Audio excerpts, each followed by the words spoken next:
there. Oh So yeah, he's fighting What's going on, Becker. everybody? What's going on, everybody? We are live. We got episode number 82 of the Club and Sub podcast. Tonight, we have Jon Kelly, friend of the podcast, now guest of the podcast, joining us to break down UFC 272. Fun card here.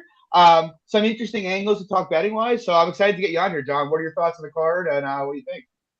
Yeah, super excited to be on. Thank you guys all for having me. You know, I watch your guys' show. We obviously talk a decent amount on Twitter and Discord and whatnot, but definitely excited to do a show with you guys for the first time. I know John's kind of filled in on the Undisputed show. We've had Luke on there. We're going to at some point get Lags on there as well. We'll just keep the party going. But yeah, this is a fun card, pay-per-view card, a lot of betting spots I think we are all pretty excited about. So definitely excited to hear your guys' takes and kind of talk through some of these matchups for Saturday. Yeah, I am pumped for it. As usual, you got me, John, at MMA Fox, Luke at SWR_betting, and Danny at _lags. And you can find Jon Kelly on Twitter at Jon Kelly DFS right there in his name. And guys, please, if you like the show, drop a like, subscribe. We'd really appreciate it. It would help us out a ton. So yeah, let's get right into it. First fight of the night, we got a banger here. We got Dustin Jacoby. He's taking on Mikhail Olasejic. Luke, what are your thoughts here? I like Jacoby here, actually a decent amount, to be honest. I've heard a lot of Oleksiejczuk takes. I get it from some perspective. Jacoby, technical kickboxer, crowd the guy. I get it, but I think the levels in the striking here are pretty evident. Even we saw, when Oleksiejczuk fought, homeboy who recently just got cut, distance striking, pretty competitive, lower, moderate level, kickboxing type match. I think you can definitely make the argument that Bukauskas actually won that fight as well. I think a lot of people also agreed with that. So I think the volume components of Jacoby are going to give Oleksiejczuk a decent amount of issues here. And a lot of people are reference, some of the issues that Jacoby's had, but he's taken a lot of these fights on short notice too, and fighting even big guys, and Maxine Grishin and Iwan Kudalaba out there too. So I don't think there's like a ton of merit to that, especially when McCall's a smaller 205, at the weight class. So I kind of think that Jacoby puts on like a technical kickboxing clinic here, and I don't think McCall is overtly durable at all, especially people just assume because the guy's going to come forward, he's going to dictate the pace of this fight. I'd look at it the other way. I actually think Jacoby can dictate the pace of this fight from the outside. In my opinion, I just think he's climbing an uphill battle in terms of a level of striking. In my opinion, I think Jacoby's 70-75% the fight. Yeah, I don't disagree. John, what are your thoughts here?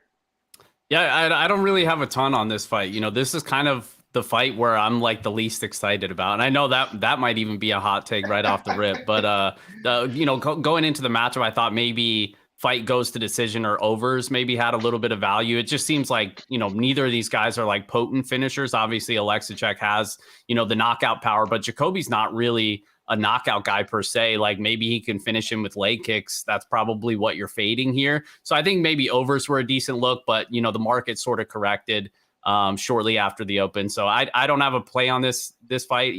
I lean towards Luke's side. Jacoby is the rightful favorite here. He's just a lot more diverse in the striking. I think he's just a little bit better, to be honest with you. So I'd say Jacoby by decision, but no action for me either way. Yeah, Lags, what are your thoughts? Yeah, I'll round that trio out. I got Jacoby by decision here as well. I don't have too strong of a takes. Like with John, kind of I lean the over as well, but I could see a finish here, but not too strong of a take on my end. Yeah, I'm kind of annoyed that I waited on this because now it's at Jacoby minus 210, and if it comes back to minus 185, I'll probably lay it just because I do think, like to Luke's point, you watch the Buck fight and the amount of success he had. Jacoby's just a completely different level of kickboxer. Like sure, Mikhail could force a finish or get him out of there, but I'm not sure Mikhail's a lot more dangerous than the guys Jacoby's been fighting on the feet, to be honest. I think he's really a middleweight and Jacoby's a real 205er. I kind of think, maybe you get a hot start from Mikhail and a live opening on Jacoby, but there's just Mikhail's a forward pressure boxing guy who's pretty hittable, and Jacoby just has so many more tools than him. He's got better output. He throws more strikes. He works the legs and the body and the head. Mikhail will throw body shots, but yeah, I don't know. I mean, he couldn't really cut off Bukauskas. I don't really think he's going to have a lot of an easy time cutting off Jacoby. I kind of lean with Luke on it being about 70% here. I don't really want to lay it at the current number, hoping it comes back in. But like I said, it's possible he could trouble Jacoby early in this fight. I think the live entry could be interesting. We'll move on, though. We have an interesting one here. We got Ludovic Klein. He's coming back off a brutal loss to Nate Landwehr, taking on Devontae Smith, who is also coming off a brutal loss to Jamie Malarkey. John, I'll throw it to you. What are your thoughts here? Yeah, so I do have a bet on this one. So I backed Ludovic Klein on the money line at plus 138. I played him for a unit and a half on FanDuel. I didn't quite get the opener, but it's still been moving kind of all week. And I think really any plus money is at least worth a look, in my opinion, just because Devontae Smith, while he is a good boxer, obviously he's super one-dimensional, though. Like, he's got fast hands, he's got power. But, we saw what happened in the Jamie Malarkey fight. That's kind of the story of his career. Like, he's got power early, he can hurt you early. But outside of that, like, there's really not much you have to worry about. And the cardio clearly falls off a cliff as well. He death gassed against Malarkey. And Klein, it's kind of a buy low spot, in my opinion, just because he looked kind of so bad against Nate Landwehr and wasn't able to get that wrestling going. I think that's a potential path for him here, especially if we see the cardio start to go on the Devontae Smith side. So this is just a fight where I think both guys have finishing upside, knockout power early in the fight. I would say Klein has just as much finishing ability in round one as Smith does within the striking. And then Klein would also be the one potentially to have the wrestling path as well. So that's why I backed him at the money line. I think he's the side here. Let me know what you guys think, though. Yeah, Lags, what are your thoughts? So actually going in the tape, I just saw Elmac mentioned it in the chat. Is it like the short notice, is it a good thing or a bad thing for Klein? Personally, I think it's a bad thing. For a guy that already doesn't have great output and a guy that already doesn't have great cardio, it's like, do I want to back a guy like that coming in on short notice? And to me, no. And then I was looking at the fight doesn't go the distance as well, but it's like, the tempo that these guys fight at, I could see it more of it being a staring contest, and I'm not trying to lay minus 180 on the fight doesn't go the distance too. So I'm happy to pass. Yeah, I'm torn, to be honest, because on the one hand, I mean, these are both guys that I've been actively looking to fade in the UFC, to be completely honest. Right. I thought, Smith, obviously, you don't even have to go back very far. And if you look at his regional tape, the guy's obviously got issues with grappling. He's obviously pretty gassy and doesn't really like being a nail. But the Klein side of stuff, it's almost the same thing. I wouldn't say he's as fragile mentally as Smith is, but he wasn't really tested outside of the UFC. He came in, he KO'd Shane Young on basically the first strike he throws, and now you've pretty much seen he's willing to accept the back foot pretty willingly, despite not really being the best back foot fighter I've ever seen. Which Trezano just didn't let his hands go, but Landwehr did and got him out of there. And so that worries me because I do think Smith could march him down and get him out of there early in this fight. But with that said, it's kind of like I didn't really hate what I saw from Klein's wrestling when he did go to it against Trezano. And let's be honest, Devontae Smith got out-grappled badly by John Gunther. John Gunther is one of the worst to ever do it. And he out-grappled Klein and finished him on the mat, or Smith and finished him on the mat. And so, if Klein can use the takedowns to effectively break pressure, he can probably wear Smith out. I think Klein's cardio is much more reliable over a 15-minute fight, even with, the short notice considerations than Smith's is. But I do think a lot of Klein winning is contingent on him, forcing Smith to exert himself and not letting Smith just be comfortable on the front foot and kind of choose, what strikes he wants to throw. So, I don't know. I'm tempted here. I'm debating playing Klein. Again, I should have played it earlier in the week, but I think he has more outs to win this fight because, like John said, I'm kind of with you here. Klein probably has as much finishing equity as Smith does. It's just really a question of, is he going to put himself in a position to win any other way than that? So it's interesting, but I lean Klein. Luke, what do you think? Yeah, it's another weird one for me. I kind of came close to betting Klein. I was hoping the money would actually go the other way, and the money came in on Klein. So I'm probably at a pass point right now. But you guys kind of hit on all the main points. My issue kind of is with both guys is I don't really trust their durability. I think Smith is the better athlete. I think he's got that fast, straight right, and Klein doesn't move his head, which terrifies me in this fight. But at the same time, we've seen Devontae Smith, get deaded multiple times now too. Also, the southpaw orthodox nature of the matchup, opens up that head kick for Klein, some different angles.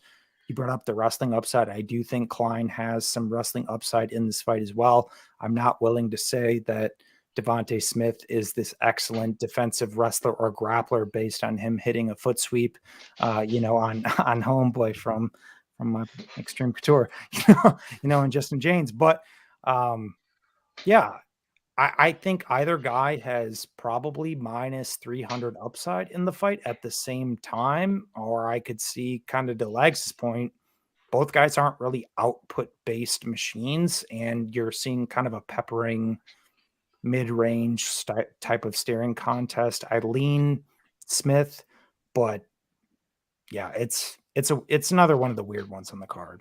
And even to add to your last point, like point before that, Luke, even like with Klein wrestling though, I don't think he's got the cardio to do that. Well, neither guy really has great cardio though. True. So no, it's true, like true. And at that point, if it's going to devolve into a mess, I think you'd rather be on the plus 140, plus 150, right? No, I know. No, I know. I'm not trying to talk about Klein's aside for me though. If I was to bet, yeah, no, for sure. Moving on though, we have an awesome fight. Lags, I'll throw it to you first. I know you have a play here as well. We got Tim Elliott, Tagir Ulanbekov. What are your thoughts? John, I want you to lead this off. All right, I'll lead it off. Take it off. I have a. I know. John's got a big stance here, so I might as well have him lead. I have a big play on Tim Elliott here, to be honest. And to be clear, let me say, when I say I have a big play, I'm not like saying Tim Elliott should be like minus 200 here, but like I grabbed him at plus 220, and I look at this fight, and I really struggle to see how you could line this fight past evens. To be honest, like I think out where the line is, you're getting a pretty serious edge on Elliott in this fight, and I guess my thought is. So Tagir Ulanbekov, obviously he's cut from the Khabib camp. He's Dagestani grappler / striker. But I mean, you go through his career, regionally he fought mostly bums. He did fight Zalga Zumagulov, who's obviously lower end of the UFC. He lost that fight. Now, I will say I thought he won that fight. But again, he lost that fight. It was a competitive fight, no matter how you think of it. Comes into the UFC, fights Bruno Silva, who's okay. Could make an argument he lost that fight. Bruno Silva, not really known for his grappling. Lands 4 takedowns in that fight. This is the guy that subbed by Khalid Taha, by the way. Has no problem working up against Ulanbekov. Then fights Alan Nascimento. He gets 10 minutes of top time, and he goes to a split decision. Like, I look at it, it's like Ulanbekov, he's fighting guys that are, I guess UFC quality fighters, but they're at the lower rung of 125, and he's really struggling to distance himself there.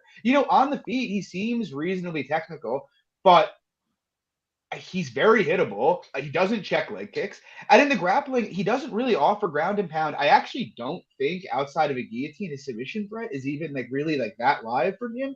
And on the other side, you have Tim Elliott, and it's like, whatever you want to say about Tim Elliott's not trustworthy, blah, blah, blah. Yeah, I mean, if Tim Elliott was minus 250, I wouldn't be betting him, I won't bet Tim Elliott minus 250 against anybody. But he's not minus 250. And Tim Elliott has fought basically the who's who of this entire division. You go through his career, the only guys who have really out-grappled him were way back in the day, and it's Demetrius Johnson and Zach Makovsky, both of whom were – obviously Demetrius Johnson's like the GOAT. Makovsky was an excellent wrestler himself. And other than that, Elliott's constantly in close fights. Pretty much whenever the guy has taken a step down in competition throughout his career, he's won. Even in the context of this fight, I mean, people are going to say Ulanbekov's the better striker, and it's like, I mean, maybe I get Elliott's striking is awkward and weird to look at, but it's effective. And it's I think sometimes people conflate awkward with not being effective. You have to take what the result is. The guy tripled up Davison Figueiredo on strikes over 4 minutes before he got guillotined in that fight. He took a round and a half off Matthias Nicolau striking. Both Figueiredo and Nicolau are far better strikers than Tagir Ulanbekov is. So it's am I saying I favor Elliott on the feet? No, I'm saying it's close. I think it's pretty close to even, and Elliott does throw leg kicks. And in the grappling, it's I would say Ulanbekov is a poor man's version of Askar Askarov. Well, we saw Askarov try to take Elliott down 7 times in that fight and not be able to. One of the biggest, I think, attributes of him is his size. He's huge for flyweight. Elliott's the same size as him, though, and Elliott's also a really strong flyweight. I just kind of look at this fight, and I'm I think Elliott can compete anywhere, and on top of which, Elliott's going to force a pace. He does so every fight. We've seen Ulanbekov slow. So I have a guy with double the experience, who's fought much better competition, who's beaten much better competition, who can compete with him anywhere. How is this fight past evens? It makes no sense. Usually when a guy goes from barely getting by bottom rung UFC competition, you don't see them overperform those performances when they go up to upper level competition. And that's kind of how that's being priced here. So I think it's kind of nuts. I'm on Elliott big. We'll see what happens, but I think this is a very close fight. Luke, what are your thoughts? Yeah, I'm actually on the over here. I moved in on that today at like minus 155. I think it's taken a bump. I think we're seeing like minus 175 now. Definitely don't hate any of your points at all. It's just one of those weird spots where I think that Ulanbekov. That's funny. It's one of those fights where I just think that the Russian wins a close fight at a moderate clip. What I do like from Ulanbekov is his willingness to go forward. He's going to throw strikes. He dictates the pace of his fights. Elliott's optics, I don't think, are overtly great. He kind of gets into these scrambly type of transitions where, that also leaves him also exposed at the same time, but I also think he's competent enough to not get subbed. To me, high action fight on the feet, high action fight on the ground. I like the over personally. Mr. Jon Kelly, what do you think? Yeah, I echo a lot of what you guys said. I like Tim Elliott as well. I bet him for 1.25 on FanDuel at plus 194. I just think a lot of the same sentiments as John here. Like basically with Tim Elliott, right? Like we're worried about his durability at this stage in his career because it seems like he gets hurt in just about every fight. But honestly, he fights through that a lot. Like, yes, he's like out on his feet at times and stunned, but like, I mean, he's like a zombie. Like you just can't put him out. And so we're really just fading a sub here, right? And like outside of that, like skill for skill, I'm with you. I think Tim Elliott is the better wrestler for sure. I think he's the better grappler, I think, and he for sure is the better scrambler. So in a fight that I think Ulanbekov is going to try to take it to the mat, that's what he does in all of his fights. Like he's not much of a striker, like you said. And if I think the striking's even, I think Tim Elliott's better on the mat.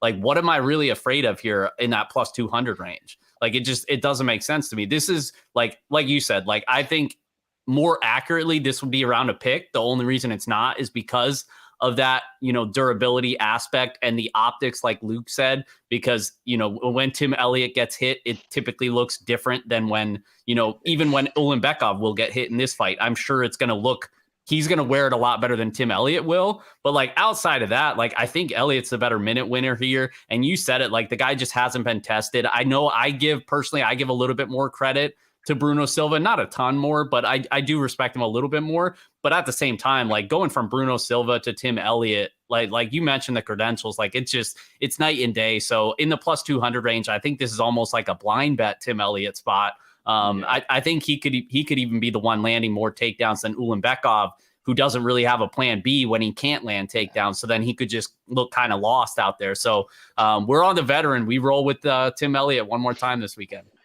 One last time into the breach. What are your thoughts, Lex? I think John mentioned, a decent point with the durability factor. Like that's the big point we're worried about. But like I think in this fight, like that's obviously not the case because Tagir doesn't really throw much power. So it's like, how often is he to get stuck on his back here? And like John mentioned, I don't think he's likely to get stuck on his back at all. I think Elliott's likely to be the one that's going to be hitting takedowns here. And so like on the feet, volume's close. Obviously, optics doesn't really favor Tim, but I think pretty much Tim makes it a good, honest fight. So plus 200, again, like John just said, kind of a no-brainer. You have to have at least a small bet on Tim Elliott. So 1 unit plus 205. Yeah, let's go, Tim. Moving on, yep. We got another OV fighting here. Umar coming in here. Umar Nurmagomedov making his second fight in the UFC. He's taking on Boom. Lags, I'll throw it to you first. What are your thoughts here? So I think this is where Russia turns up after they lose that last fight and they come up here. I think Umar absolutely just runs through Brian, to be honest with you. I know I was talking about playing the sub line earlier in the week, but it was sitting at like plus 140, and I just don't think that's a great number, to be honest with you. But I think his pace, his grappling, I think it's just gonna be too much for Brian. Yeah, God, it's so weird. It's like I'm telling myself after last week, enough with the value traps. It's like, do I want to? Like, I bet Bobby Green plus 600, capping in the 20%, and he certainly didn't even pay that off. But like, I look at this fight. It's like I think Umar is very, very skilled, right? Like, there's no denying that. The guy beat Sergey Morozov fairly dominantly. It's an impressive performance. He's obviously got great grappling. He's a very good striker. He's probably I would say probably the best striker out of that camp, to be honest. But now he's fighting, Brian Kelleher, and it's like, I mean, you look at Kelleher's career, and it's like only like the really absolute best guys have beaten him, which isn't to say I think Kelleher should beat Umar, but it's like I look at a minus 700. It's like Kelleher's got knockout power in his hands. He'll fight it at pace. He has submission, like high level submission ability, and it's like how can someone who's that dangerous of a finisher possibly be plus 500 in this spot? And so I don't know. Like I'm weighing things. It's like I really don't think he's going to win this fight. Like I think Umar is probably going to cruise to like a comfy victory here wherever it goes. But I also kind of feel like for the line to be right, you're almost implying Umar's like already like a top 5 to 7 guy in the division, and like he's very young. Like that seems like a stretch to me. But yeah, I mean, look, I can't give Kelleher a skill advantage everywhere. I'm contemplating a play on him. If I did, it would be like a half unit. I'm probably gonna. I don't know. I'm probably gonna pass. I haven't decided. I don't really think this is like. There's not. It really would be more of a questions answer type bet, but like, I don't know. The one thing I can't get out of my mind is a Kakramanov fight. We saw that fight 2 years ago in PFL, and that was pretty much a 50-50 fight. And look, Kakramanov is a good prospect, but it's like, to see that fight and then say he should be minus 700 against Brian Kelleher, it seems like a bridge too far for me. But again, after seeing the Kelleher get pieced up on the feet by Kroom for 2 rounds, it really makes it like, a pretty difficult ask to back him. So I don't know. I don't have a play. I might pass. I might take a small poke, but I do think the line is kind of extreme. Luke, what do you think? Well, the not to correct you, but the Kakramanov fight was probably about 4 years ago. So was it really? I always just assumed PFL. It must have been like 2 years ago, right? All I'm saying is the kid's only like 25. That fight happened when he was like 21. So I think there could be also big evolutions there. I kind of think that the dude just has him covered everywhere. To be honest, Kelleher obviously dangerous. He's going to throw a lot of strikes, but he's going to swing, and I think he's going to swing and miss a lot. I think Umar manages distance pretty effectively in the aggregate. We've seen Kelleher get outlanded at distance, I think, in like 80% of his UFC fights to date. Even against guys who aren't great strikers. Hunter Azure beat the shit out of him for 7.5 minutes of that fight. Cody Stamann, grinding wrestler by nature, obviously, fringe top 15 guy, but not, a guy who's going to go out there and look like Floyd Mayweather. Well, he made the guy also go out there and look like Floyd Mayweather, and Cody Stamann look great on the feet there. So I don't really see any merit to Kelleher standing. I guess he could guillotine Umar, but I think Umar's entries are pretty good at the same time too. His top pressure is also solid. He kind of plays also that in that blanket Russian based game. He's got a good sub game. We've seen Kelleher submitted, twice in the UFC and multiple times even back regionally as well. So I do think Kelleher dropping back down to 135 is the best move. I think that's his rightful weight class, but I don't see how he wins minutes. I don't see how he out wrestles Umar. I don't see him submitting Umar. I think the guy's like 90% in the fight, if I'm being completely honest. Mr. Kelly, what are your thoughts? Yeah, so first off, I'll just tell you, John, there's better ways to spend your money out there. You could take your family to like a nice dinner. Do not burn your money on Brian Kelleher this weekend. But seriously, I do think Umar Nurmagomedov, he's like my favorite prospect. So I'm probably coming in with a fanboy take here, but I think he is like future champ material type prospect. But I decided to play the under 2.5 at plus 120. Lags, you said you were interested in the submission prop. FanDuel actually has a plus 210. I think it's still available, which is better than whatever else was out there. I would have played that if I didn't already play the under 2.5 for a unit and a half plus 120. This is a spot where obviously I'm expecting Umar to come in and get the finish, basically however he wants it. I think he could finish him on the feet. I think more than likely he's going to take it to the ground, and that's where he's going to finish him. But this is just a spot where I think, like you said, I mean, he's better everywhere than Kelleher. The reason I played the under 2.5 rather than just backing Umar is because the price honestly wasn't much of a difference. And it's just like that extra safety net of like, Kelleher, respect to the veteran. He does have some finishes on his record. Maybe he lands a lucky punch. Like I said, I don't think that happens. Or maybe he snatches up a guillotine. I don't think that happens. But if the number's not much better to back Umar inside the distance, then I'm just going to go with the under 2.5. Still getting a little bit of plus money as well. So I feel pretty good about that one.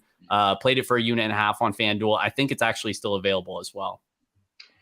Yeah, fair take, fair take. Like I said, I fully expect Kelleher to get his brains beat in here.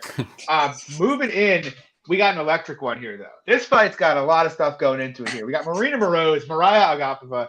We've got two women who genuinely hate each other in real life. Words have been said. Blood will be shed. And we've also got the Ukraine versus Russia with everything else going on in the world. It's serious. A lot of things going down here. Some would argue this is the main event of the evening. Luke, what are your thoughts here? Yeah, going into it, I thought I would be taking the shot on Moroz, and after going back and watching tape on it, don't really like it, but it's also a product of, I think, of how Agapova decides to fight. And you obviously brought up a lot of good points that, these girls hate each other, and I think it could potentially affect how she fights. But I do think if Agapova fights in a way that she fought Mazo, I wouldn't say conservative. I don't think that's the right way to classify it, but more calculated, more measured, more tactical, outside still higher output, not just going to blitz, crash the pocket that she's done, in every single fight. Granted, it's given her a lot of success, but Rose is a solid boxer at the end of the day, and probably the best striker that Agapova has fought to date. But I think there's definite physicality advantages in this matchup for Agapova. I think there's output advantages for Agapova. And that third round against Buena Silva for Moroz is incredibly concerning for me, where she was getting teed off on. And I think probably she would have gotten finished. You throw an extra 2 to 3 minutes on that fight.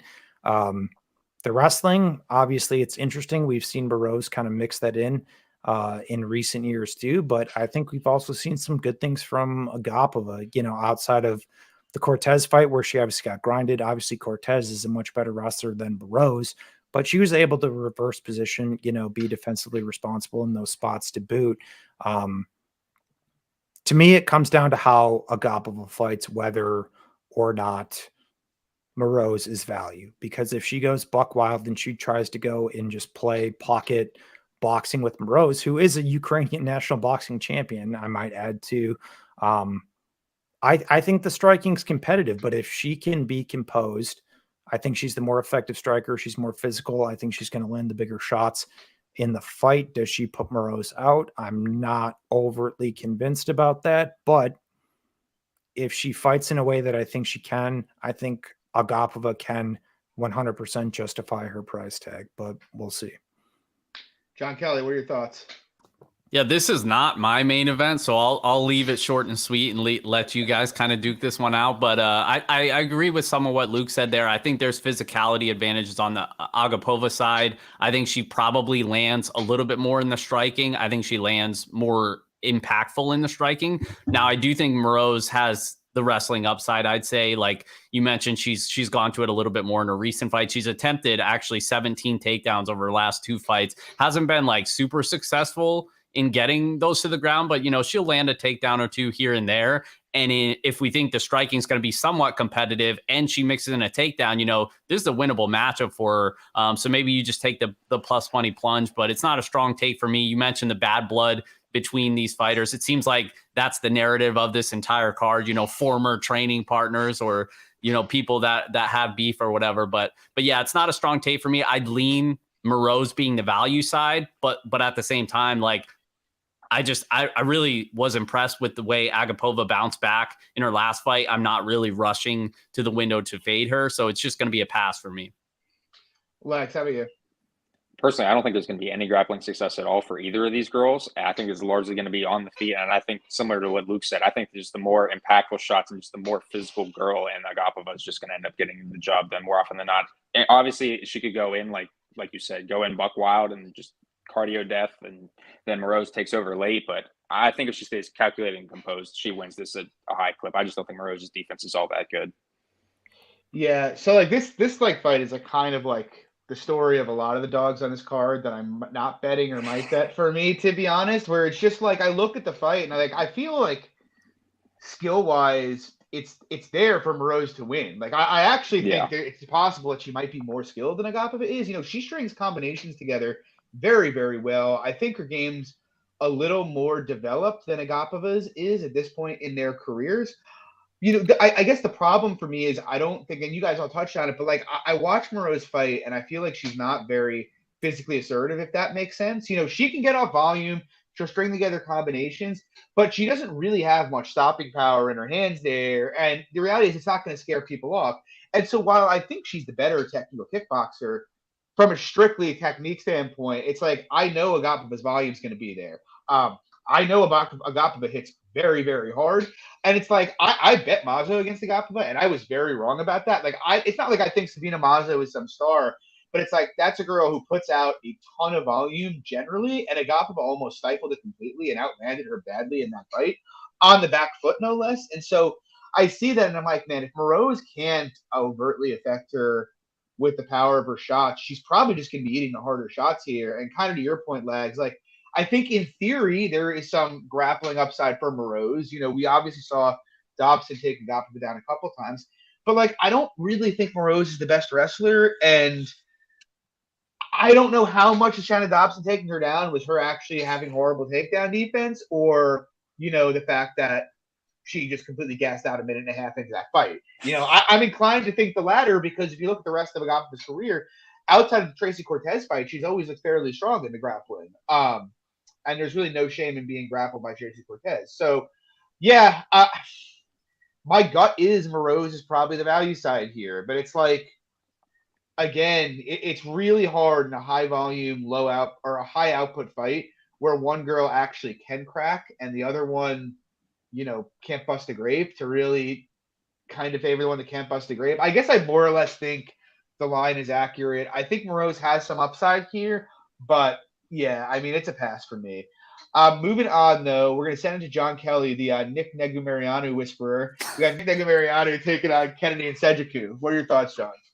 Yeah, you know, everybody, it seems like every time Nikolai has a fight, everybody's like, oh my God, are you betting him? Are you betting? Like, I just get so many messages of support for our guy Nikolai. And the backstory of that, if you guys don't already know, is on MMA Lock of the Night on his show back like last June or whatever. The comeback of King Nikolai after he lost to Safarov, took a couple years off. He was plus 205, plus 215, somewhere around there against Alexa Kamer. And we were on that show. There was 4 of us and we had a big discussion about it. I said he was the best bet of the night, had a big multiple unit bet on him, and it cashed. So then everybody went nuts. So now everybody just thinks I'm like obsessed with Nikolai Negumarianu, which is not true. Like, full disclosure, I don't think he's very good whatsoever.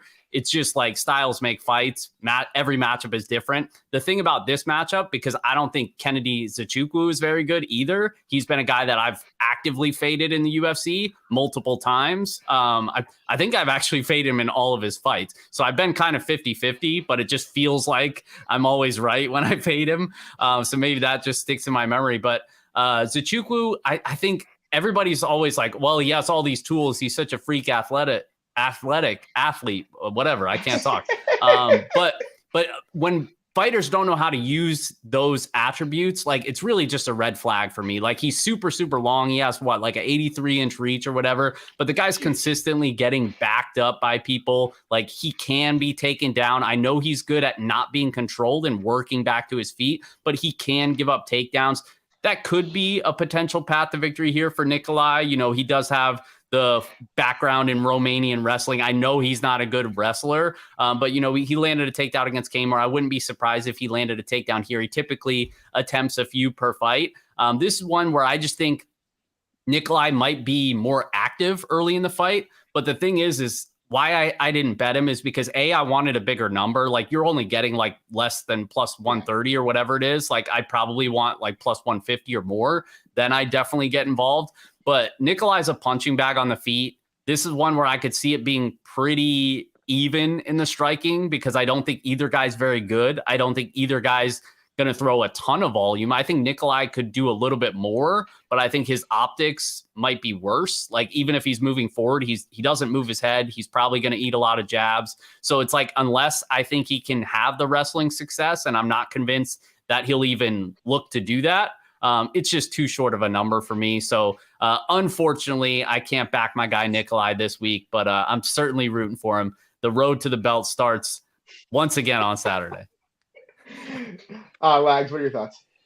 Personally, I don't think it's a bad fight for Kennedy, but for me, just like going after that last fight with Jung, it's such a bad look coming into this fight, like such short notice turnaround, and like Nick Mariano, for like as bad as he is, at least early he's gonna throw heat, and Kennedy's just such a slow starter that I don't know, it just throws me off, to be honest with you. Like, I know a lot of people are looking for the over 1.5 here, and to me that's like a huge red flag with guys that don't have defense and just going to throw a shit ton of strikes. So it's a pass for me. I think the fight probably goes the distance. I think both of these guys are pretty durable, because I think if Kennedy doesn't get finished early, we likely see that full decision. I like Kennedy by decision. Yeah, I mean, a year ago I would have probably bet Kennedy at this number. The guy who I thought was the Terminator and couldn't be hurt, who just used to walk through shit and do nothing, because they're both hilariously hittable, and I would have trusted Kennedy's durability. But I don't know if he just used all his XP points in the Olberg fight, like getting destroyed for like 7 minutes. But either way, he went out in a scary way against Jung, and it's like that fight was like less than 6 months ago. Like, that was a pretty. It might have just been the angle. Who knows? Like, weird shit happens in MMA all the time. But it's like, I'd like to kind of see. I know he's going to take shots this fight unless he has a one-punch KO. So it's like, I kind of like to see him show that he still has durability. Like John, I've been pretty much trying to fade Kennedy his entire career. And to mixed results, I've obviously bet Carlos Olberg, laid the juice on Carlos Olberg big against him, and that was infuriating. Look, I've respected what he can do. If he is durable, he's probably going to be able to walk forward, throw enough to win this fight, and just rely on his durability. But the reality is, Nikolai has no defense either, but I do think he has a deeper game. He actually has things he can do on the ground if he gets it there. He can probably keep a higher output than Kennedy can. Kennedy, I think the reality at this point is, like, it was cool 4 years ago or 3 years ago to say, oh, he's green, he's untested, he's with Saif Saud. But now we're like 3-4 years later, and it's like he's still the exact same fighter he was that fought Paul Craig. I think we're at the point where we can say he's not getting better. He's just an athlete who can kind of go forward, take damage, and put out damage. So I don't really have any interest in Kennedy. Like John, like if Nikolai got up to like plus 150, maybe a little wider, I might take a poke at it. But I'm not passionate about it. There should be fireworks, though. So, Luke, what do you think? Yeah, I still have my vendetta against Kennedy because I bet him against Craig. I was like, dude, you had every tool in the toolbox to win that fight, and he goes in there in the guard and gets subbed. It's like, oh, that really sucked. But nonetheless, I'm kind of with John on my right here. I do think our homeboy Nick actually is the side. I'm not willing to say that Kennedy is not durable based on the Jung fight, actually, because I just value Jung as a fighter, and I think he's actually probably one of the better prospects right now in that division. Crocked him with a big elbow. But you guys brought up, the dude took over 80 significant strikes against, homeboy Olberg at the same time. So I'm not really willing to say that. You guys got me? Yeah, I got you now. Yeah, you're good. Now we lost him. All right. Well, yeah, I was just saying I'm not willing to say that the guy is. Okay. Well, Luke's gone. All right. We'll bring it back in. We'll bring it back. I'm gonna start with you, Lex, on the next fight here. We got a fun one. Fine. We got a women's 115-pound fight. We got Marina Rodriguez. She's coming back off of a wonderful victory against Mackenzie Dern, taking on Yan Xiaonan, coming off of being exposed by Carla Esparza. Both of these women, in fact, are Carla's daughters here, so it's an interesting one. Lags, what are your thoughts on this fight? I did make that tweet out a little while ago, and actually got a decent amount of love to say that it's Carla's daughters fight facing off. To keep this one pretty short and sweet, similar to Luke with the Ulanbekov fight, I just think this is, even though the line is a little bit wide on the Marina side, I just think she's so much of a better striker that she just wins a close decision more often than not. I just like her long range tools, and I think she's just going to be able to just work her long range Muay Thai game. And I like her in the clinch as well here. So I like Marina by decision. Yeah, I'm having a pretty tough time reading this fight, to be completely honest. Like, I think Marina is a much better striker than her, but I do think there is some credence to, like, look, Jianan lost to Carla, yeah, but like Marina's not going to come out here double leg her 4 times. That's just not going to happen. She's going to strike, which is where obviously Yan is good. The problem is like out at kicking distance, Marina is superior in just about every way. And look, like if Jan tries to take her down here, I don't think Jan's judo is any good. Like she took down Karolina Kowalkiewicz like 5 times, but didn't hold her there. And honestly, I just didn't think it was anything special. And I think if she tries to clinch up Marina, it probably goes very poorly, very quickly. And so I kind of think she needs the fight to be in kind of her perfect range, really like in the pocket boxing. And I think she can have some success there. The problem is how long can she keep it there? Like Marina controls range very, very well here. And if I can't give Jan any grappling equity, it's really hard, especially because I dramatically favor Marina in the case of finish here, for me to like get behind a bet. Again, it's one I'm thinking of. It's a high volume women's kickboxing match, and it's like how wrong can you really be on Young here? Like she could just win it on optics. She probably has the better hands, to be honest.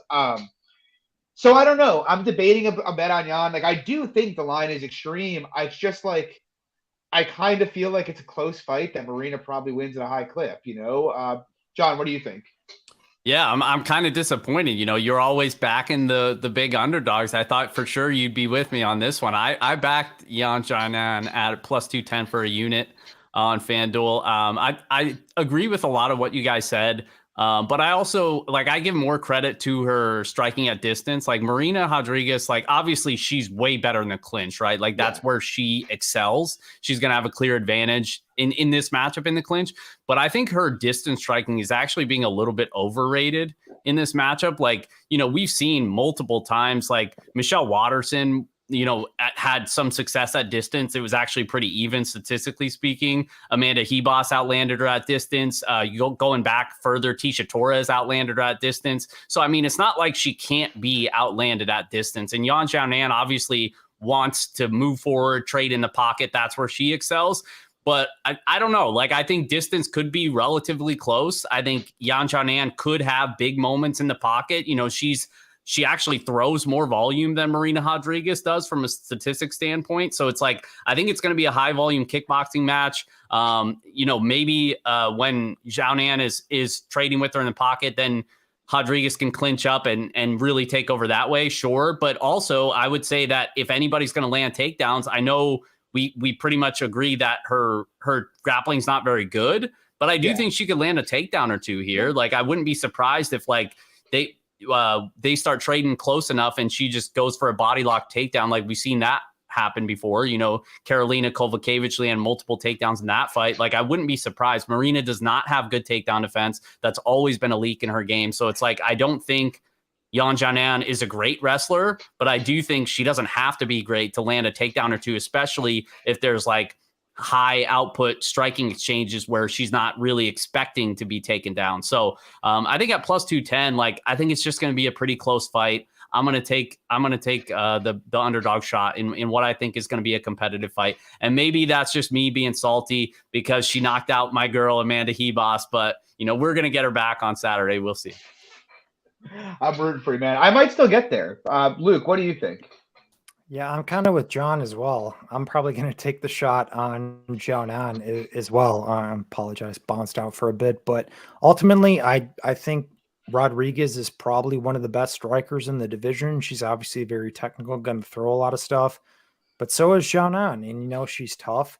And to John's point, I don't think she's any elite wrestler, but the reality is, every time Marina Rodriguez has been taken down, she has dropped that round. So we're now also going back to the 3-round nature of this fight where Marina Rodriguez historically has been fighting in these 5-round fights.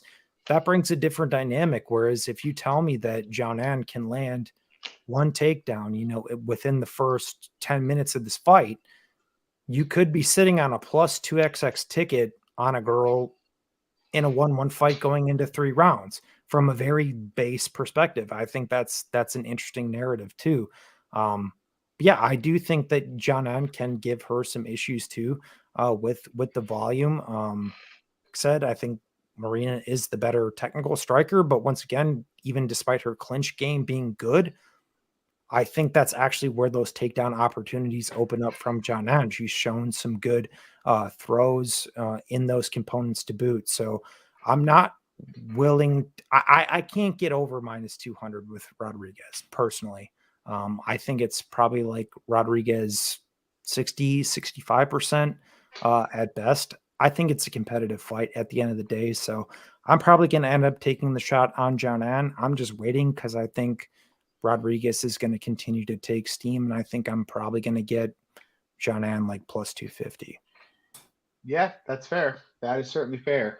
Moving on, we got another banger here. There's a lot. I mean, this is a really good card from an entertainment perspective. Yeah, Jalen the Tarantula Turner. He's taking on Jamie Malarkey. Both these guys coming off KOs. John Kelly, what are your thoughts here? Yeah, finally we have one where I know Lags has a bet. I feel like you guys are like, yeah, I want to bet it. We're sitting here pussyfooting around. Like, are we going to have some action down? Like, I feel like I'm the only one with bets, and I'm betting all these underdogs. And then on Saturday, everybody's going to be like, yeah, I'm glad I didn't bet so-and-so. And I'm just going to be sitting there like eating ramen noodles. But yeah, I know Lags has a play on this, so I'll keep it pretty short. I do think, early on in the week, I had some interest in Jalen Turner. I didn't tape it yet. And I was like, I'm probably going to play Turner here at like minus 130 range. And then it was like, by the time I got to taping the fight, it's like, whoop, he's over minus 170. And I'm like, well, I'm obviously not going to play him now. But then I was kind of like, well, maybe I'll play an under, because I do think an under is probably right here. But, the market was pretty sharp on that as well. So it's just like, I think Turner's powerful enough to get Malarkey out of there. I know Malarkey's at times shown good durability, but he has been knocked out. He has been hurt multiple times. But I do think Malarkey could maybe, his pressure, mix in the wrestling. It's just that I don't, in other matchups, I felt better about backing Malarkey as an underdog because of those attributes. But in this one, I think Turner is going to be stronger. I'm not even sure Malarkey is going to be able to take him down. Turner's improved his grappling a lot over the past couple of years. Like, I think even if he is taken down, we've seen him reverse position.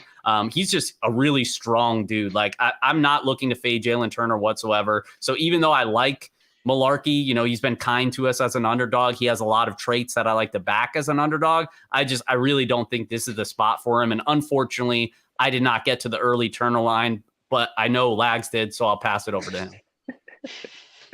Yeah, so I got 2 units on Jalen Turner at minus 135, and I actually also, to another play you talked about, I have 1 unit on the under 2.5 rounds at minus 165. Yeah, I think Jalen's length, his volume early in this fight, I think it's going to stifle Malarkey anytime he tries to enter the pocket. I think that he's really trying to, I think he's just going to be entering hell, just trying to just enter that pocket. And I think Jalen's just such a hard hitter that he's probably just going to be able to find the chin, knock him out early. And similar to what you touched on, I don't think there's going to be much grappling upside for Malarkey. I think Turner's takedown defense is largely improved. I mean, obviously for Vola, we saw land a couple takedowns, but he's much better wrestler than anything Malarkey brings here. So I like Jalen Turner here a big way.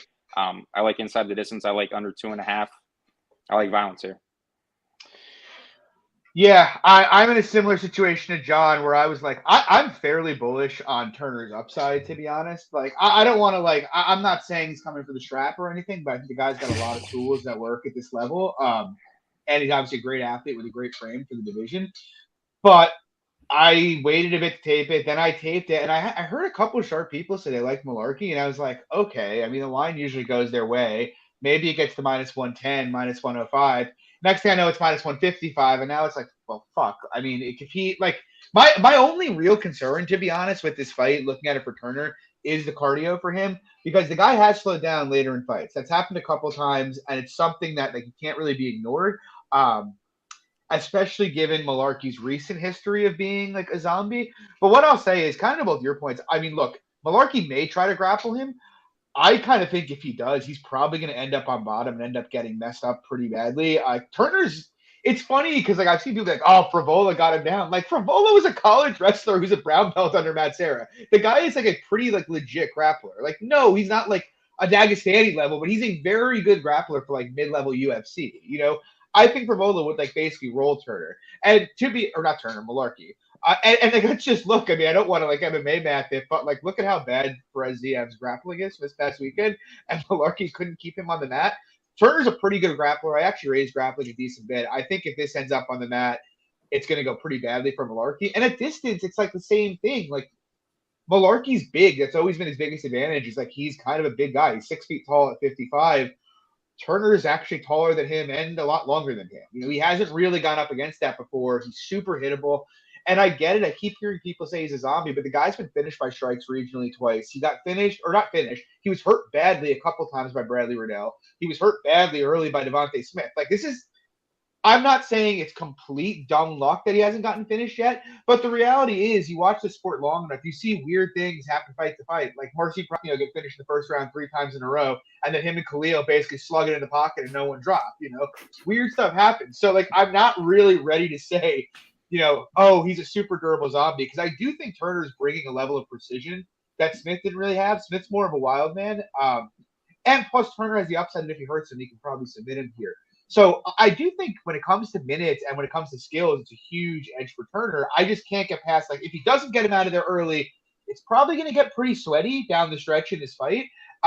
That's something that at like 55% minus 125, I think I'd be willing to take a crack on a risk on. I'm a little less bullish on it in the minus 155, minus 160 range. I kind of hope money comes in on Malarkey because I'd like to play Turner. I'm bullish on Turner long-term. Skill-wise, this fight isn't close, but you know, we'll see what happens. Malarkey has had a habit of making things messy. Luke, what are your thoughts? Yeah, so I was an early mover on Turner. I got 2.5 units on him at minus 125. You guys kind of hit everything on the head for me. Yeah, I think the guy's offensive and defensive grappling and wrestling has improved since the Frivola fight. I don't think it's necessarily transparent to say that Malarkey shoots takedowns. He automatically gets takedowns. We've also seen him when he shoots sloppy from far out, he just pulls and folds over. And we know that Jalen Turner is a guy who is 6'3" with a long frame who can also blanket the dude who's also a BJJ brown belt. So I don't think that bodes overtly well. And even if Malarkey gets early takedowns, I don't think he just runs Turner on the mat. I think John brought it up as well. We've seen Malarkey swept, you know, multiple times also as well from actually probably, I would say, worse grapplers than Jalen Turner. So I'm not overtly concerned there. There's a big athleticism edge. There's a big speed gap. There's a big power gap. And I just think we've seen a more developing fighter in Jalen Turner, who's still only 26 years old. It was not that long ago. Guy comes into the UFC, you know, up a weight class at 170, gets dinged by, you know, Vicente Luque. And, you know, that kind of was the rap sheet on the guy for so long. I think the dude's really turned a corner. Like, he was only essentially evens against Homeboy in his last fight, Alaska FC. The fight doesn't go the distance in that fight. Medic. Yeah, Medish.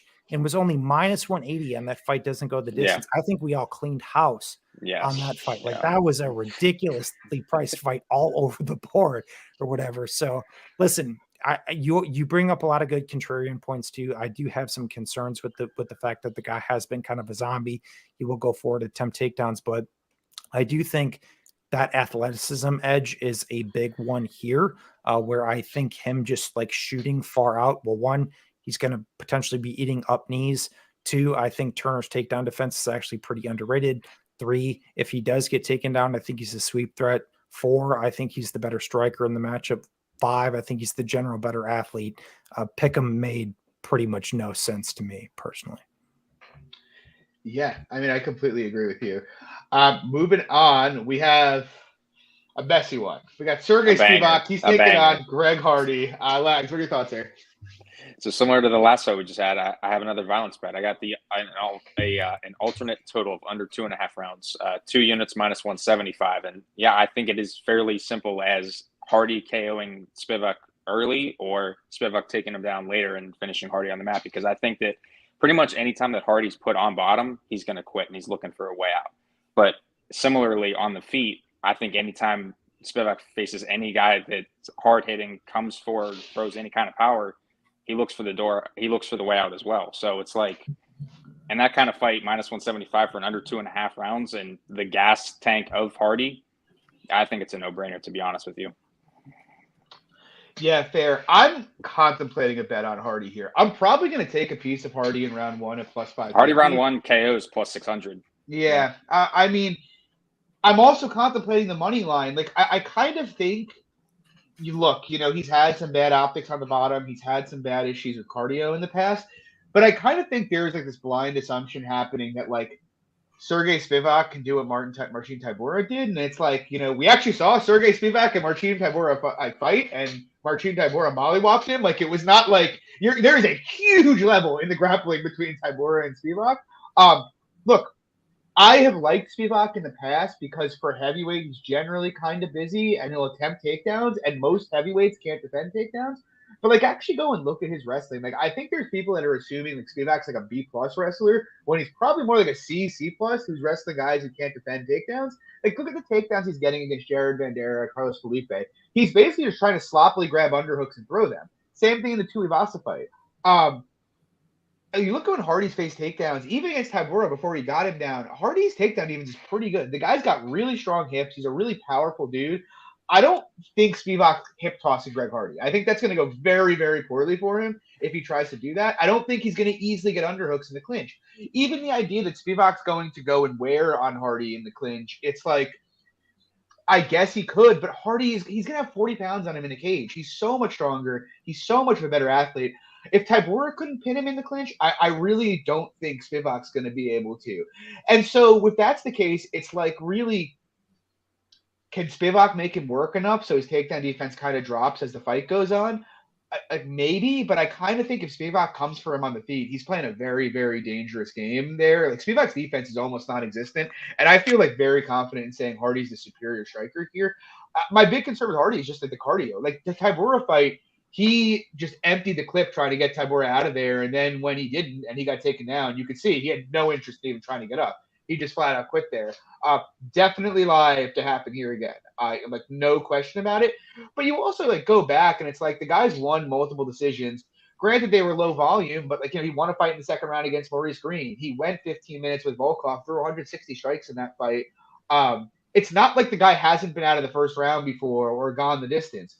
And I kind of think if his shots are stinging Spivak, he might actually be able to control the pace here. Do I trust him to fight intelligently and just jab and keep him on the outside? No, but I do think it's on the table. With all that said, I do think round one's probably the best way to play him. I just do think there's a bit more credence to Hardy being live into the second and third round than is being given here. For me to think that Spivak like auto finishes him if it goes past one, I have to rate Spivak's grappling a lot higher than I do, and I just don't think that's the case. So it's like, I'm interested in Hardy. I'm interested in the ML. I'm gonna take him early. But yeah, I mean, he's just so much bigger than Spivak. I think he's the side here. Luke, what do you think? Yeah, kind of a weird one for me. I'm more so, I guess, on the other side of Spivak, just because we haven't seen Greg Hardy face a ridiculous amount of takedowns. He fought Crowder, early in the day. Crowder cut, horrible. Juan Adams shot that shitty shot in a like 45 hammer fists, died, cut.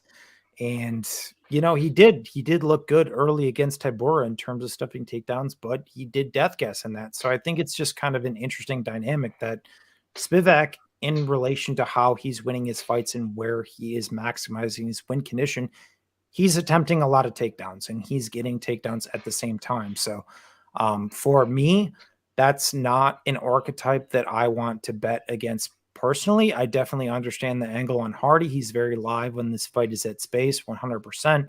I'm not even saying that he can't win a decision, but I'm not also trying to play someone who's going to shoot a lot of takedowns against this guy from what I saw in that Tybura fight. Yes, it's a one-fight sample size, but when he got him down, he just did not have anything from bottom at all, and that's where Spivak has won all of his fights. So maybe I'm being a mark, in my take there, but someone who's going to shoot a lot of takedowns against the guy, I don't really have a ton of confidence in that for Hardy personally.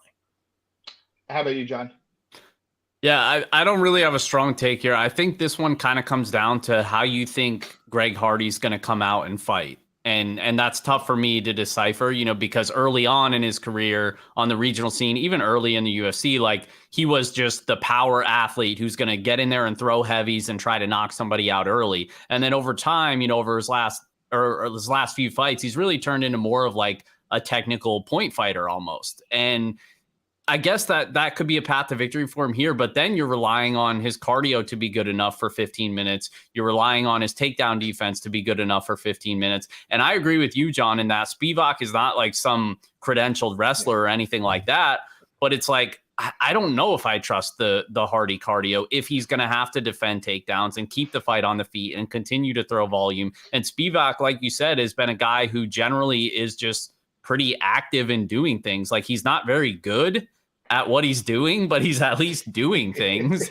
And that goes, that goes semi far in this division, especially against a lot of fighters in this division that can't really go a hard 15 minutes. Their cardio tends to drop off after the 6-7 minute mark. And especially if like Luke said, if Hardy finds himself on bottom at all here, I think he's probably in trouble. I would say I would lean towards the Spivak, maybe a finish in rounds 2 or round 3, but it's not like a strong take. I think if I was going to play the fight, that'd be the way to do it. I don't mind the Greg Hardy round 1 prop that you said by knockout at plus 600 or whatever. It's just that I don't know if he's going to fight how I want him to fight in order for that ticket to realize its value. So it's like, I have a lot of questions here. I lean Spivak, but I'm not like super convicted in it. I don't mind a plus money stab on Hardy just because, like, I mean, he's probably the better striker. He just needs to have the better cardio and be able to keep the fight on the feet. 2 things that I honestly don't know if he can do. So I'm just going to pass. Yeah, it's fair. It's like so many dogs on this card. It's like if they end up, the ticket's going to look pretty obvious in hindsight. So they're either going to look like huge dogs or they'll look like huge value. So we'll see. And actually, no, we're not there yet. Actually, yeah, speaking of fights like that, we got Kevin Holland. He's taking on Brazilian Cowboy Oliveira. I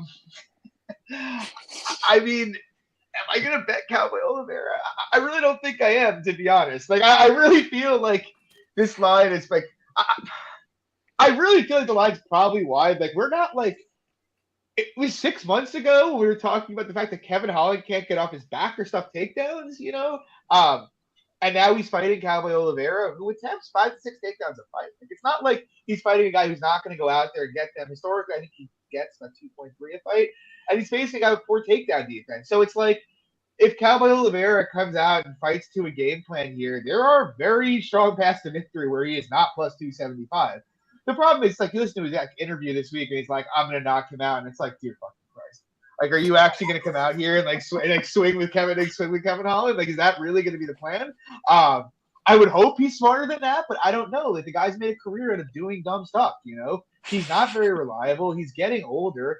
Holland's a superior athlete, but it's like, at the end of the day, he does have that path there. And to be honest, like, the one big concern for me and why I've had some pause and like pushing the button on Cowboy is Holland was at 185 for his last few fights. We know he's been drilling wrestling. Now he's at 170. In particular, it's like Cowboy isn't really a traditional wrestler who's going to shoot a single or double or chain anything. He's going to try to body lock you and grip you down.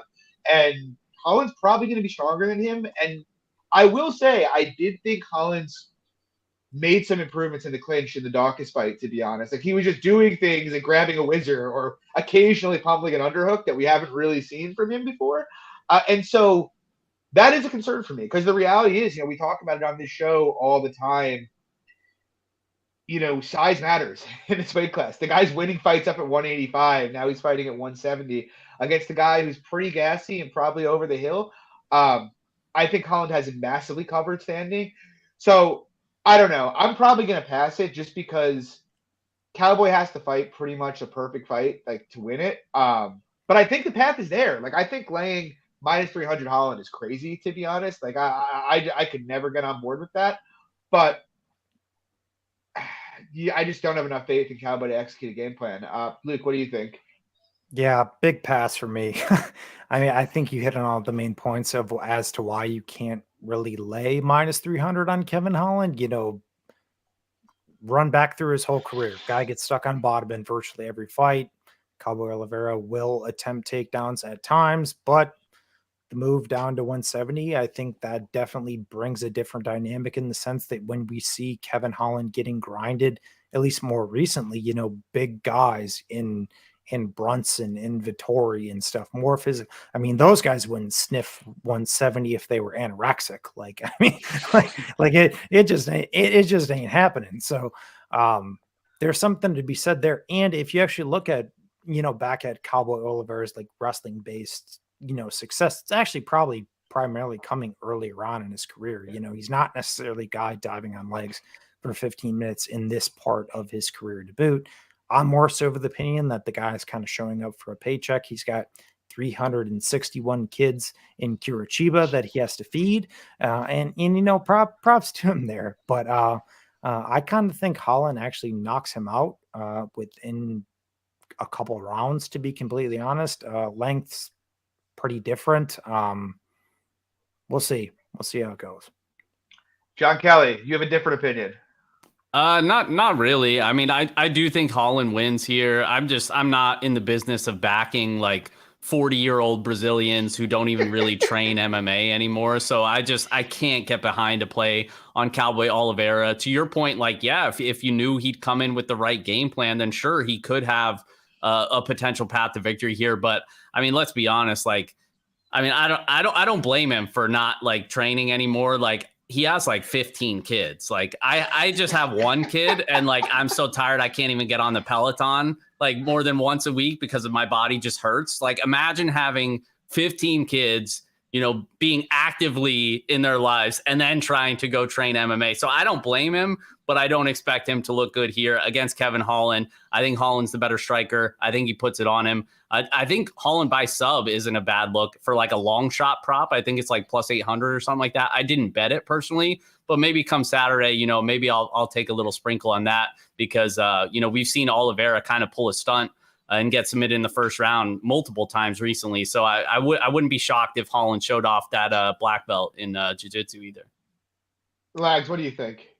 Yeah, I think Holland whomps him, to be honest with you. I don't think there's much to talk about. I think Oliveira's done over the hill. I think he's live to quit 100%.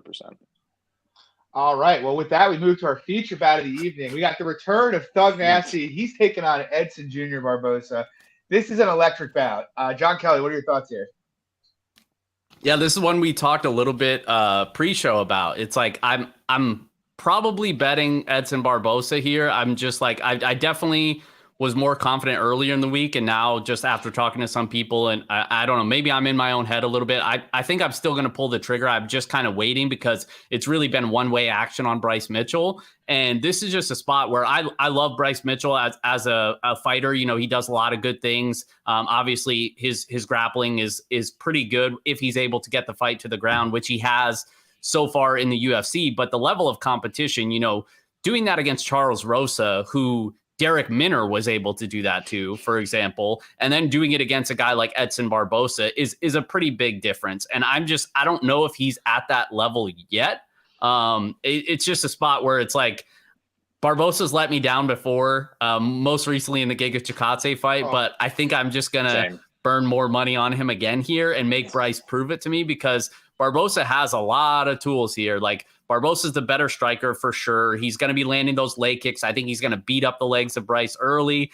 Mitchell just basically has to get the fight to the ground early and often and keep it there. And then even if he gets it there, like Barbosa doesn't have bad jits. Like maybe he can pull something off on the mat as well. So it's not like I think Bryce is just going to completely dominate him on the mat and put him in a twister or whatever. So I don't know. I think Barbosa is going to make him pay on those entries. I think Barbosa could possibly keep it on the feet long enough to potentially hurt Bryce or at least win minutes standing. So I'm interested in the underdog here. Curious to hear your guys' thoughts though.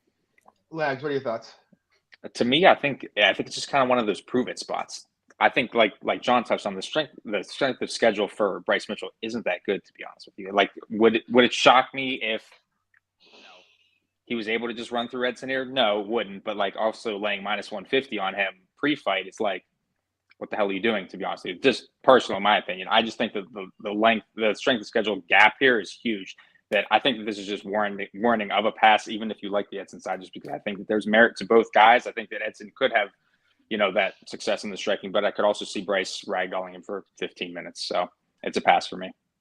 Yeah, so I skew more on John's side with this. I backed Feely against him near evens, but the thing with Feely is I think there were a lot of people talking Feely up as an elite defensive grappler, which really isn't accurate. If you actually go back to Feely's career, this was a guy that was held down for a round by Yair Rodriguez. He was held down for a round by Sadiq Youssef.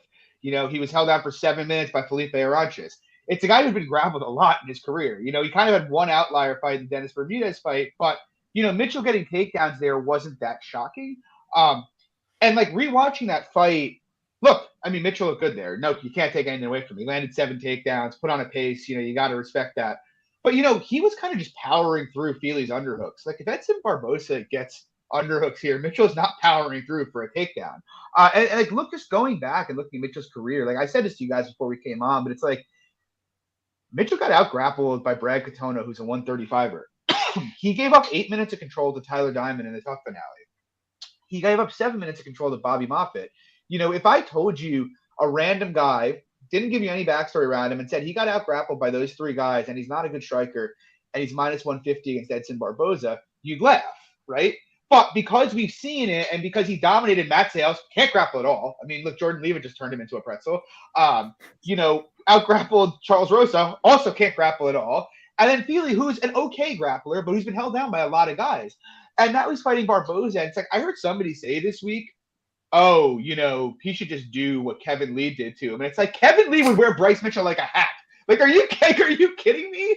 Like this, if you look at the 2 guys who have really mauled Edson on the mat in his career, and it's Khabib, who's arguably the greatest to ever do it, and Kevin Lee, who is an electric athlete, who's a plus grappler, and has fought at 170 pounds. Now he's at 145 pounds fighting Bryce Mitchell, and this assumption that Bryce is going to come in here and he's going to get takedowns easy, I don't really buy it. Like, Barboza's got about an 80% takedown D for his career. He's got pretty good takedown defense.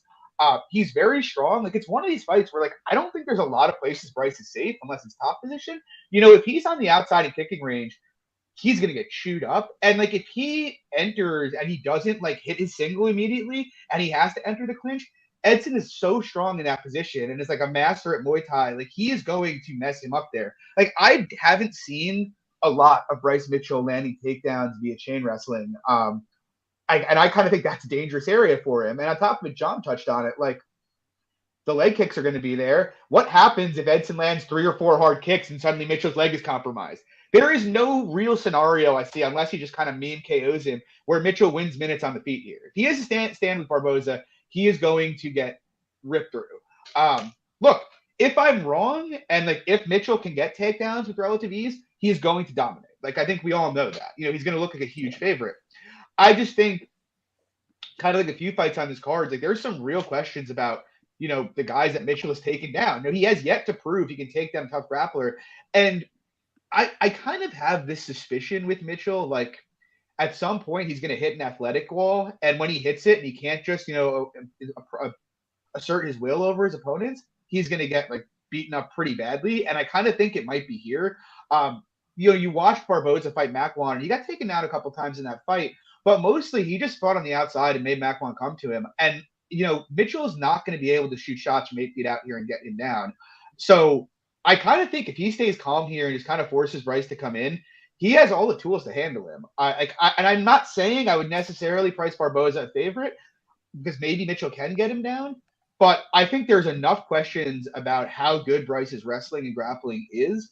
And we know Edson has very strong takedown defense and also has a huge edge on the feet to back Barboza here. To John's point, you know, Barboza's got pretty good jits. I don't think it's very likely he gets subbed here if he gets on the mat. I actually think the over is almost better than Mitchell, because I really don't think Mitchell is going to sub him. But yeah, I mean, I like Edson here. I am also kind of in my own head about it. I'm a little nervous because I have seen Edson smashed on the mat. But, you know, these are the kind of spots where I feel like, you know, all signs point to Junior. You got to just take the shot. So I'm going to do it, and I hope I'm right. I could be wrong. Look, if he gets taken down, hopefully I can get out of there with a live bet fast enough before the line blows out. But Luke, what are your thoughts?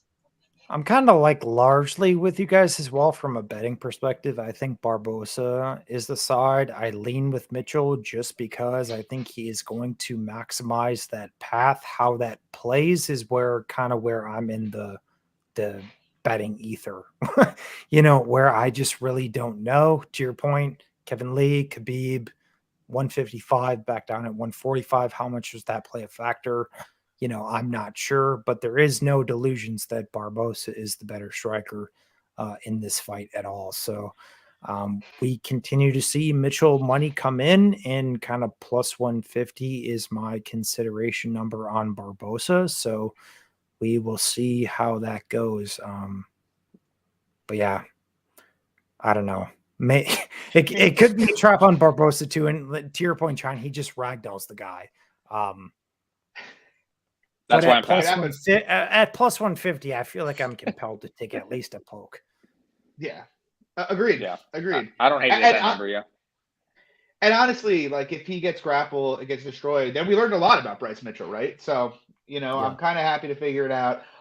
Moving on, we got the co-main event. This got thrown together on very short notice. Bit of a bummer because I really liked RDA against Rafael Fiziev. I'm going to throw it to you first, Jon Kelly. What are your thoughts? Yeah, this one is kind of difficult for me to break down. So I definitely am going to take in your guys' thoughts and other people that I trust, because I really haven't talked to anybody much about this fight. Because it's like, on one hand, Moicano has looked pretty good recently, like really good. Obviously, he's a dangerous grappler. If he's able to get the fight to the mat, if he's able to get in good position on the mat, then he's liable to finish. But obviously, this is another level of grappling. And when you're talking about Rafael dos Anjos, I do think like there's reasons why I don't feel as good about dos Anjos, especially as a favorite now.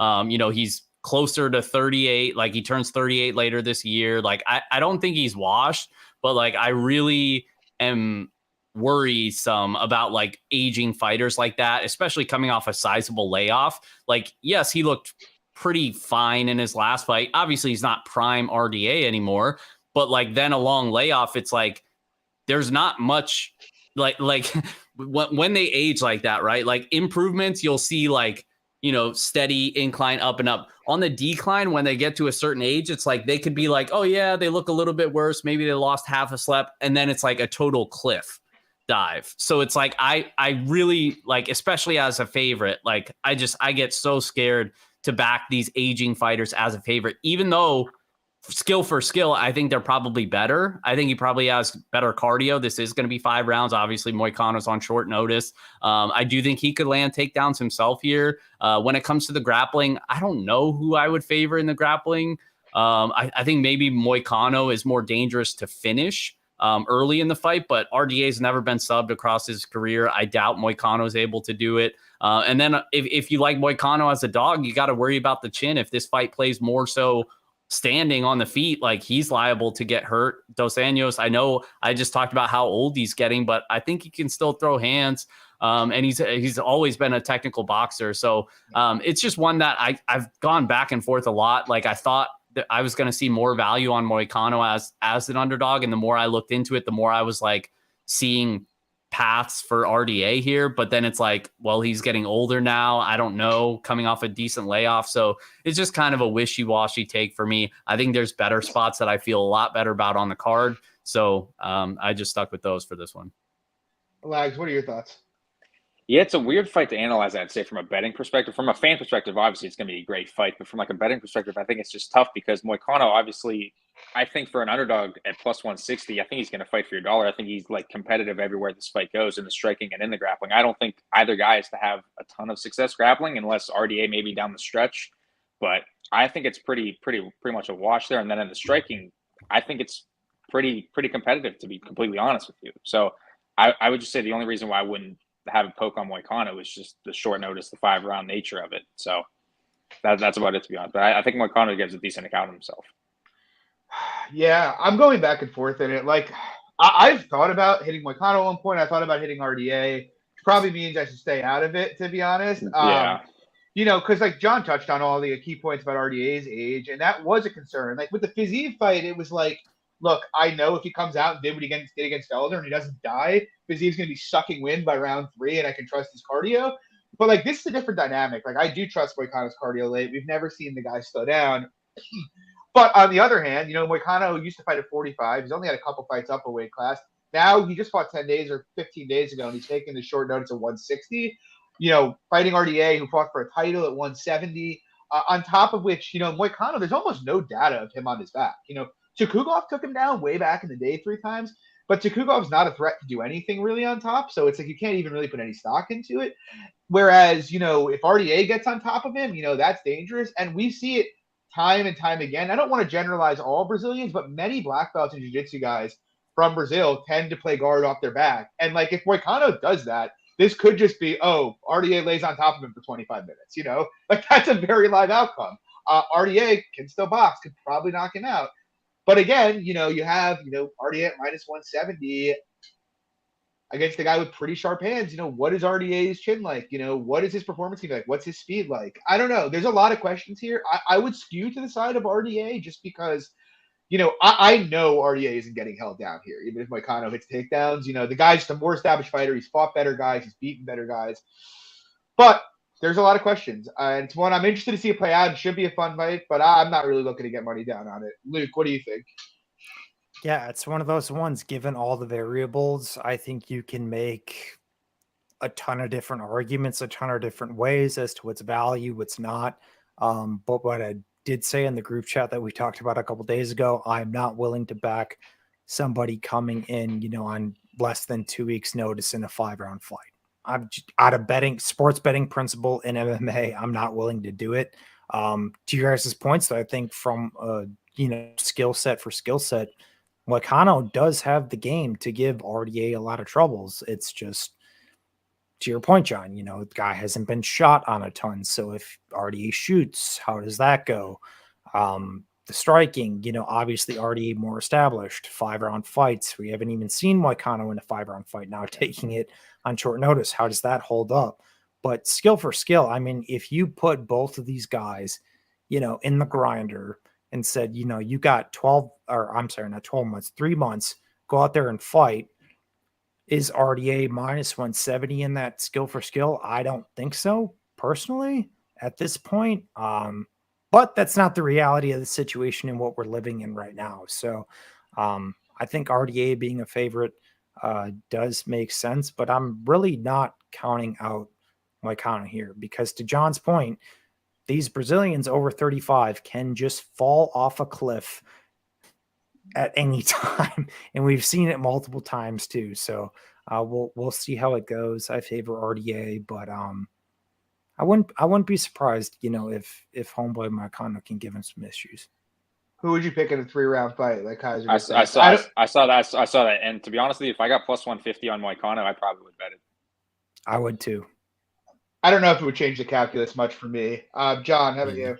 Yeah, it probably wouldn't change much for me. I'd still probably favor RDA slightly. Moicano, he tends to finish his fights pretty early anyway, so I'm not even sure it changes much. Like him coming in on short notice, I think he's gonna look to finish it early, and if he can't, then he's kind of drawing thin here. I don't even know if a 3-round fight would make that much of a difference, to be honest. Yeah, and then to sum it out real quick, I'm just looking on best fight odds. So they have the fight doesn't go the distance at minus 110. Yeah, I don't think it's not a horrible look, but yeah, better spot. RDA is a decision fighter, though. Right. So it's anyway, moving on, Lags. We got your boy. Let me take it away here. We got Colby Covington. He's fighting Jorge Masvidal. What are your thoughts? Yeah, I was talking earlier in the week that, Colby by decision minus 110, minus 105, ton of value. And to be honest, I don't disagree now saying that, but FanDuel is hanging the fight goes the distance at minus 128. And, at an 18-cent difference, I'm happy to take that. So I got a 1.5 unit on the fight goes the distance minus 128. I think Colby, just plain and simple, is a horrible stylistic matchup for Jorge. He's just going to put him through the grinder, continuous pace, grind on him, volume. I mean, a guy with elite cardio and elite durability is a tough ask, really, for Jorge here. So I think Jorge's drawn dead to a KO. I think we see Colby get another win here. And what's kind of weird is, like, with a win for either of these guys, where does it really put him in the division? Maybe fight Hamzat next? To be honest, I don't really know. Jorge's not taking a fight with Hamzat. and Colby sure as hell is not trying to take one either. Yeah, I mean, I thought I was going to bet Masvidal at the start of the week, to be honest with you. And then I kind of looked back through his fights. And not that he's not a good defensive grappler. I think he's pretty good at not getting held flat on his back. But he has, most of the grapplers he's fought have been able to close distance against him pretty effectively. Even throughout his career, you go back to the Benson Henderson days, he got a ton of control against him. Maia was able to close distance without too much issue, got his back twice. Obviously, that's to me and Maia, but, Usman closed distance, no problem. And now, look, I don't expect Colby Covington to be Kamaru Usman. and hold him in the clinch for 20 minutes here. But I do think Colby's going to be able to close distance relatively easily. Obviously, he could get knocked out, but like I've seen Colby hold up against guys who hit as hard as Masvidal does, and so I don't think it's super likely. And if it's not, I just think Colby can kind of dictate where this plays out, whether it's in the clinch, whether it's on the mat.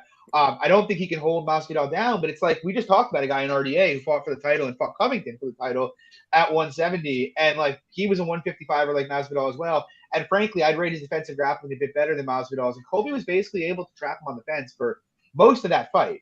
I think unless Colby is like this really wants to put on a show for the fans, I think he can pretty much do that here. It's just really hard for me to see. Like, I don't really know what a Masvidal decision looks like unless it's, him hurting Covington bad a couple times or hurting him enough that he's compromised and can't really like go after his game. I just don't really see it. Like I said, I love betting dogs and I wanted to get on the Masvidal train here, but it's like, do I want to have plus 300 on him and then, 3 rounds in, be like, Jesus, okay, Colby's got him against the fence again, going for another takedown. It's just, I do think he can get takedowns. I think he's probably going to get 6 to 10 takedowns here. I think he's going to get a lot of clinch control time. Even at distance, Masvidal is obviously the superior striker, no question, and far greater finishing threat than Colby is. But, Colby's a busier striker. That's the reality of the situation. So it's like I have a guy who's going to throw more strikes, probably going to land more strikes. He has the grappling edge here. I kind of think – I'm not going to say he's drawing dead to a KO because – look, it's MMA, weird stuff happens, but I think Masvidal will be very tough for him to win a decision here. And Colby on the other side, I also don't think, like, I'm not going to lay minus 350 on Colby Covington, but I also don't really think has a very strong chance of finishing this fight. Like, probably sub 10%, to be honest. Like, the only fight he finished in recent history was Tyrone Woodley, pulling his rib in round 5 of that fight. I'm with you, Lags, here. I like the over. I like the goes the distance. Minus 128, minus 130. I kind of think if Colby's accurately lined here, that's got to be about 70%, and instead it's being lined at about 55%. So I'm going to be on goes the distance here. I think that's a decent way to play it, but I think Colby should probably take care of business. Luke, what do you think? Yeah, I'm on Colby by points at minus 105 here. I guess I don't want to say I don't get the Masvidal angle, but I also think it's kind of just like a product of BS hype, in a lot of ways. Obviously he is the better striker in this matchup, but there's just so much context there that the game that Colby brings is so antithetical to what Masvidal needs to do.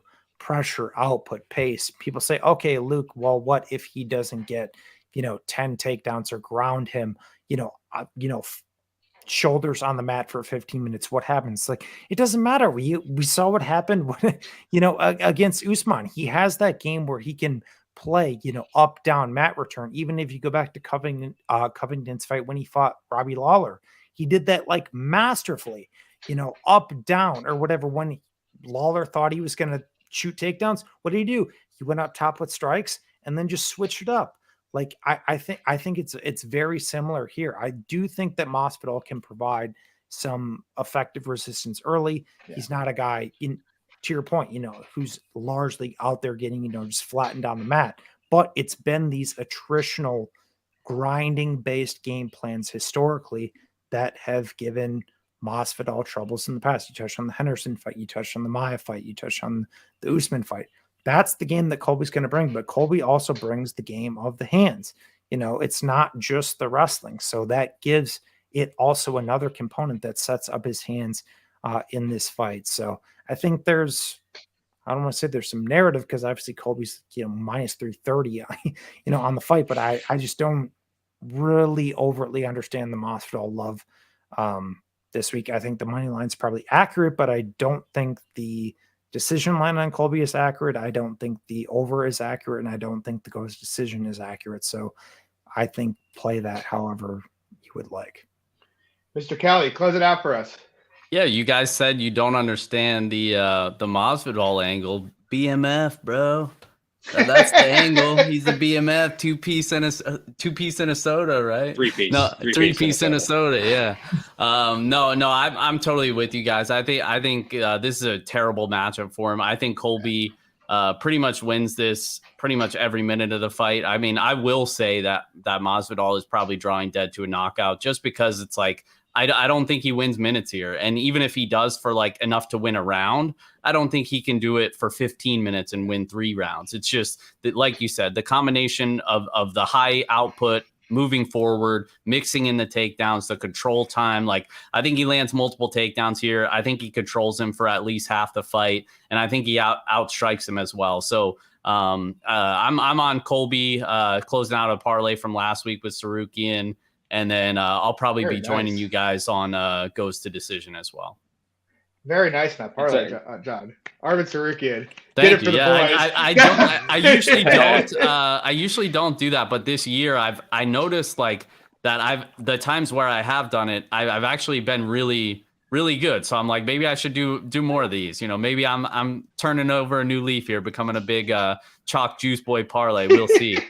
But yeah, whatever gets you there, right? I mean, at the end of the day, John, you can't say that on this podcast. You know, you're never Bobby Green didn't get me there. Oh man, Bobby Green didn't get me there last week. I bet Bobby Green too. So I mean, that was brutal. But especially after doing my embarrassing rendition of Bobby Green's intro into the octagon and posting it to my timeline, there was hundreds of people ready to tell me how much of an idiot I was after he lost in like 20 seconds or whatever. So good time.